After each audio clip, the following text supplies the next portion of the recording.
Have you ever noticed who often seems to be on the front lines of the most passionate, sometimes even aggressive activist movements?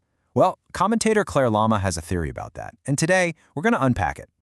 So, this whole thing really starts with a question.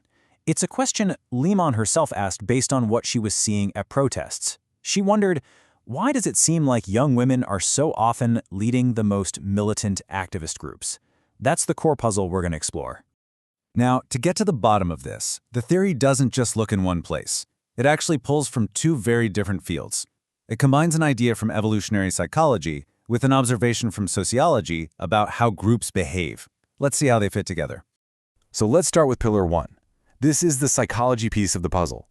The theory suggests that to really understand this trend, we have to first look at something really fundamental about how we think, specifically how we think about right and wrong. The theory kicks off with a difference that tends to show up in survey data about moral reasoning. Now, it's not that men don't value care. Everyone does. But the data often shows that women, on average, tend to prioritize care and compassion a lot more heavily when they're making a moral call. And this heightened emphasis on compassion, that's what the theory calls the care instinct. The idea here is that this instinct acts like a magnet, naturally pulling people toward causes that are all about protecting vulnerable victims. And according to this framework, that pull is especially strong for women. Okay, and this is where the theory takes a really crucial turn. It argues that this care instinct, which is a good thing on its own, can also be a kind of vulnerability. It suggests that certain political movements can actually hijack this instinct for their own purposes. So what does that hijacking actually look like in the real world? The source itself points to the war in Gaza as an example. The argument is that when there's intense media focus on the suffering of victims in a conflict like that, it can be a massive trigger for the care instinct. It just pulls in people who are primarily motivated by compassion.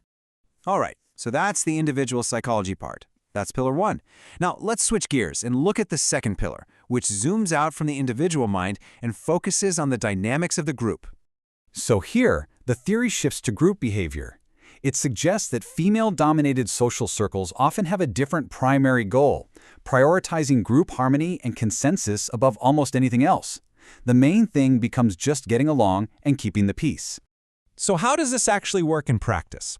Well, the theory lays it out in 4 steps. It starts when one person introduces a pretty radical idea. Then, to keep the peace, other people might publicly agree, or maybe they just stay silent even if they disagree. But that silence is the key, because without any open dissent, that radical idea can very quickly become the new accepted view of the entire group. And it's really important to note, the theory isn't saying this is some kind of malicious or evil process.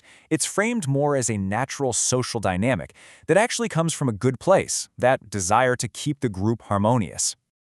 Okay, so we've got these two big ideas, the individual care instinct on one side and the group's drive for social consensus on the other.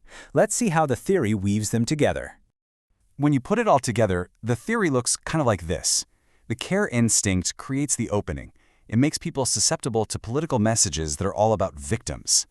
Then, the desire for social consensus acts like an accelerator, helping radical ideas that use that messaging spread incredibly fast through social networks.